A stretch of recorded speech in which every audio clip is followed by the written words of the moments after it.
morning, Misfits. Whether you are an OG or just joining us, we would like to welcome you to Phase 3. We're very excited to get test week kicked off. As we inch closer and closer and closer to the season, the specifics of test and retest week become super important. This workout specifically really highlights that because we have two movements that sort of showed up on the scene a little bit more last year that hadn't been in. So we got the burpee to 12-inch target that was in the last chance qualifier. We got so many stages, I can't remember all of them. So that was there. And then we saw the double dumbbell overhead walking lunge finally show up in some competition, which is cool. So we're going to work on both of those things. We absolutely have to throw ourselves to the wolves and set a baseline during test week. You need to know what you need to do to get better at it. So for example, if we're talking about the lunge, is it more of a skill focus or is it the mobility focus? So we're going to get into some points of performance on both of them. But this sort of is a line drawn in the sand to say the season is getting closer. Really start to pay attention to what we got going on. Okay, so we are looking to prioritize mobility within this movement. So you got a couple of choices when picking up the dumbbells. If they're lighter and if you are really comfortable in that stacked overhead position, then you can just do your sort of double dumbbell snatch and get them up overhead. If they're a little bit heavier or if you are worried about overhead mobility, I would recommend getting them into, onto the shoulders and then going up overhead. It's going to feel like, especially in this workout with how gross it's going to get quickly after the burpees, it's definitely going to feel like it's not worth it to brace. But the number one thing that you can do is to really get stacked and keep that rib cage down and keep the dumbbells stacked overhead to make this movement easy. If you let it go and have the bent arm lean back, you're going to feel like for, 1, 2, 3 steps that you're conserving energy, and then you're not going to be able to do the movement anymore. So first thing I'm going to have you guys do is just get those dumbbells up overhead. Like I said, if you're comfortable in that position, feel free to do the double dumbbell snatch. So we got those up overhead, and again, we are prioritizing during this movement, driving up through the shoulder while pulling the rib cage down. You want to really feel like you're bracing in the midline. So go ahead and take a few steps here with that in mind. Really focus on your midline. Pull that rib cage down and extend through the shoulders. Good. Ryan, I'm going to have you go ahead and put those down for a second. I want you to try to get them a little bit more stacked if possible. You have them sort of pulling you back, and it looks like you're getting a little bit of elbow bend there. Yeah. You can also, within this movement, play with what you're actually doing in terms of rotation here to create external rotation. So if you ever feel like you're getting those elbows bending like that, you can try to play around with while you're warming up what makes the most sense to create tension there. But I would definitely try to focus on keeping them stacked up over instead of sort of pulling back. Okay. Yeah. So adjust your grip a little bit so that they are stacked. There we go. Good. Yeah, that already looks better for sure. Cool. Sweet. Yeah. So again, when you're focusing on this movement, you're thinking about the test-retest model, make sure that you are deciding, do I not really understand the coordination of this skill? Is it maybe a little bit too heavy? Or is this mobility focused? And you can take the test-retest a step further and say, okay, I've got this overhead. Now I'm going to go over and floss my shoulders. I'm really going to open them up. I'm going to do WOD for the entire phase and then come out the other side with more of that mobility. So for a lot of people, that can be the barrier to entry. Just make sure with these lunges that you get yourself comfortable with them and work on the skill, no matter whether you're trying to get stronger or trying to, get the coordination of it or just the mobility factor. So do we have to drop them at 50? Nope. Or at 25? Nope. Just turn around. Turn around. Wonderful. Age, weight, occupation, where you're from. Can you do a front flip? Absolutely not. My name's Ryan. I've been a Misfit for a few years, but just recently started with Austin. What version of the workout are you doing today? I'm doing the hatchet version. My goal is to honestly just see how my shoulders hold up. It's a big weakness of mine, so we'll see if the work we've done has paid off. It's been a while. It's weird, thinking back, at Granite Games, we had to use 50s. And I'm like, whew, these 35s feel like that did. So we'll see. I think it'll be good, though. The burpees are definitely going to have an effect on the second and third lunge, so we'll see what happens. Now you just hit okay. And it will count. Hopefully up. Ah! I'm nervous. 10 seconds.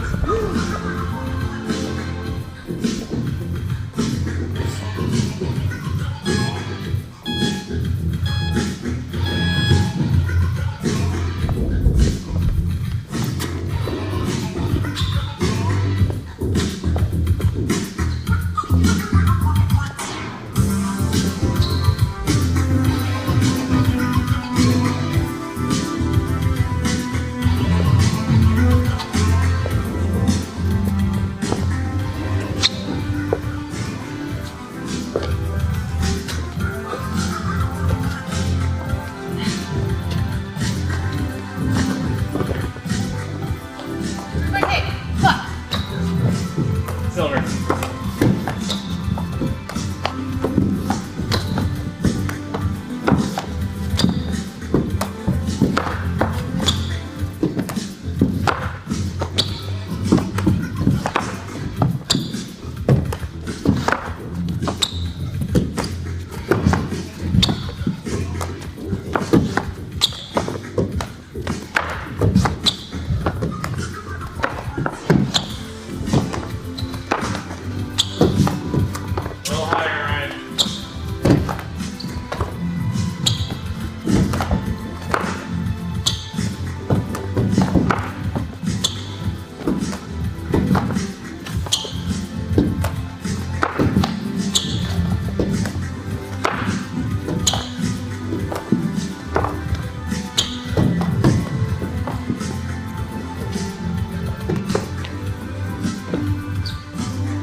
Through without stopping in the middle.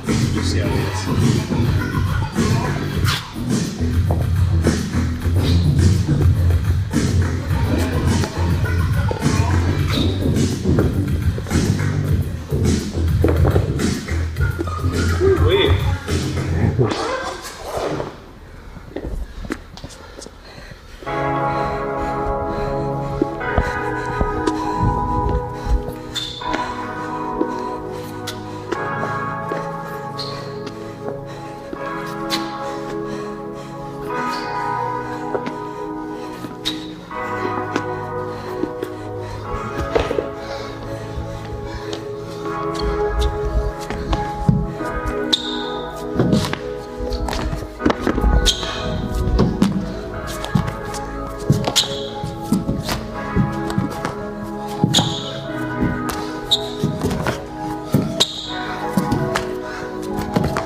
God.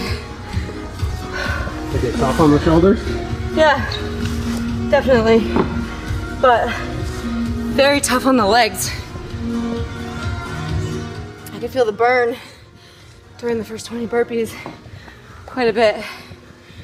So when writing it, I thought it was interesting that any major muscle group could get screwed up by this workout, depending on strengths and weaknesses. So if you have a strong midline and good shoulder stability and mobility, this workout is much more about your legs having to jump to the 12-inch target and do lunges. That's really what the workout is. But obviously having to press your way through, having to put the dumbbells up overhead, that could be an issue. And then midline bracing with hip closing in the burpee. So I think it played out pretty close to how I wanted it to. I think it would be sort of fun for a lot of people to treat it as like where I broke the first time with it being so short. Is it possible for me not to?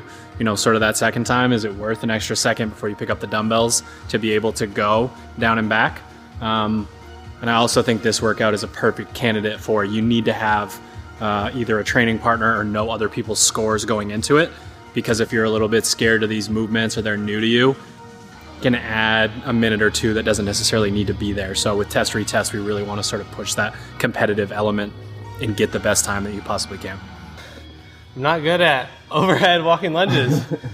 No, I think Drew was telling me I need to think about stepping through. That'd help a lot, save a lot of time under tension. But I think to his point earlier about mobility, I just don't think I'm there yet to feel stable enough to do that. But that was way more leggy than I thought it was going to be. You think you have room in the tank for improvement come retest week? Oh, always. Yeah, so can't wait to do that one again. So I think a really good example of how test retest isn't necessarily just about the workout itself or the time. One of the reasons why you are having trouble with the step through style, this happens with a lot of taller athletes. They do they walk on the tightrope. Her feet were further apart than yours. Yeah. And if quick math tells us that's probably not the best plan for you. Sherb actually has that same issue. He struggles with lunges, even though his posterior chain is fucking, as strong as it gets. So learning to have a little bit of a wider base stepping through those makes it a lot easier to get there. Okay. When you end up in this position right here, it just feels uncomfortable to step back through. So if you learn to open your hips up just a little bit more and step through, but again, that's why you have 5 sessions coming up where you're only doing those. You're working on those, you're figuring out what dumbbells do I use, how far am I going? This isn't going well, I'm just literally gonna pause and change my strategy. So I think you'll be able to make up a decent amount of time once you dig into those. I think this workout is going to be a really good test retest for a lot of people, because something like the overhead lunge it's like the kettlebell snatch. If you don't do it often, it's going to fuck you up pretty bad in workouts and you'll just get buried by it. But just like this last phase, just doing those kettlebell snatches over and over again, you're seeing 2-minute PRs on just about everybody for that test. And this is something where this movement, if you commit each week to the skill session of it, it's not going to take long at all to get used to it and just crush the retest. So hit the skill work, get used to it. Even if the first couple of sessions are a little awkward and it feels heavy, find out what you need to do, whether it's if it's a mobility or just the fact that it's an odd movement, and then just try to focus a lot on that, which I think you either put focus into a skill session like that, or you don't. And the people that focus a lot on it and really take the time to do it versus, oh, it's the last thing I'm doing today, so I'm just going to get it done and check it off.